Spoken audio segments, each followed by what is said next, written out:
Hey everyone, it's Joe here. Welcome back to the channel. Today I'm standing, should be a quite recognizable place if you're from Greater Vancouver. The boats, the boardwalk, the wharf. Okay, if you still haven't gone in it, let me give you a huge hint. This neighborhood was voted the best neighborhood of all Greater Vancouver in the year 2020. Now if you say Steveston Village, congratulations, you're right. Now, why am I here today? Well, I have a very, very special townhouse that I do want to show you. However, before we go in, I do want to spend a couple of minutes to talk about the history and the future of this neighborhood. Because once you understand that, you'll really appreciate what this townhouse has to offer.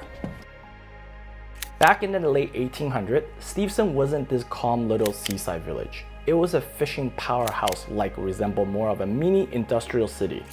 By the 1900s, it had become known as the salmon capital of the world. Picture this, at its peak, there were more than 15 canneries along the Fraser River right here with thousands of fishermen. When the salmon run hits, the docks were so packed you would barely see the water. Fishermen would come from all over, indigenous, Japanese, Chinese, and European crews, all chasing the same catch. Inside the canneries, it was non-stop. Machine clanking, fish being cleaned and packed, and the smell of the salmon in the air 24/7.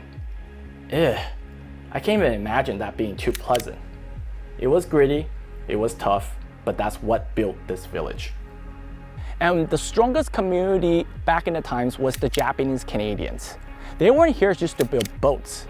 They built houses, they started shops, they raised their family, and they created everything that was called Japantown back in the day. When you're walking on the docks of Steveston, it's easy for you to see homes, temples, schools that was built by the Japanese. Now, of course, 1942 comes around during World War II, all of that was changed. They were forced out, everything that they owned was seized, and they were sent to internment camps. It was devastating, yes, but that's what shaped Steveston today. All around me are cultural centers and preserved homes that reminds us of that particular history and how resilient this community is. As the decades went on, the fishing industry started to decline. Canneries closed down, jobs disappeared, and the future of Steveston looked uncertain. But instead of becoming a ghost town, the community adapted. Old canneries were turned into museums, restaurants, and cafes.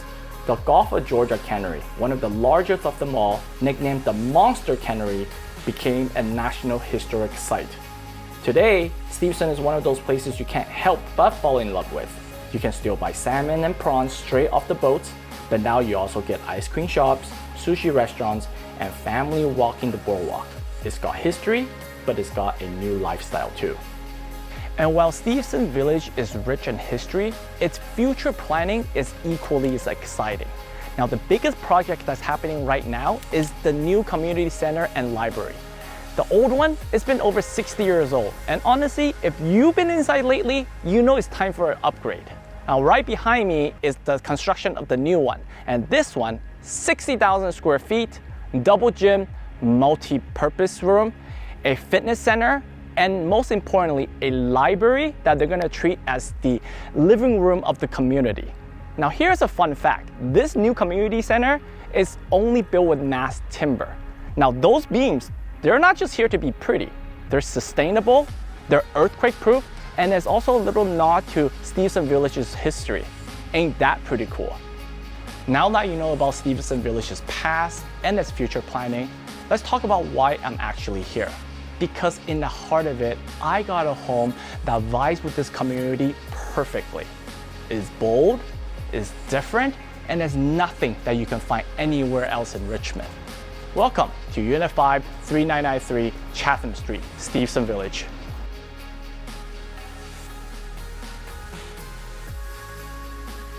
And here's my favorite part of the home, the living room with 18-foot ceilings.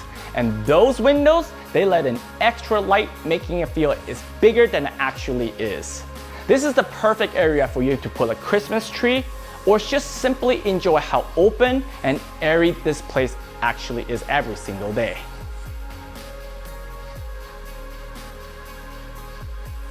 And from the lofted primary bedroom space, you get to look right back down to the living room.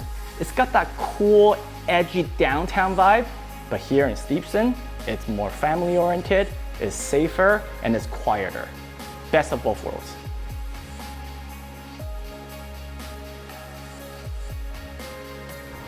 And my other favorite part of this home, the rooftop patio over 400 square feet. This is where you're gonna be spending your summer.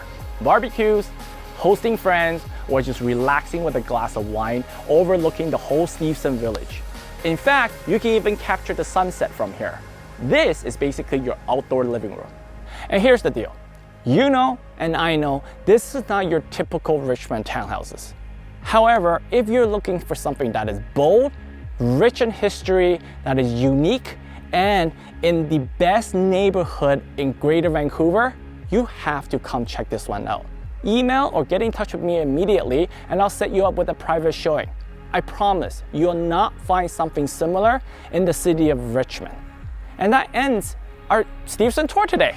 If you like what you see, you know what to do. Like, subscribe, or comment, and I'll see you in the next one.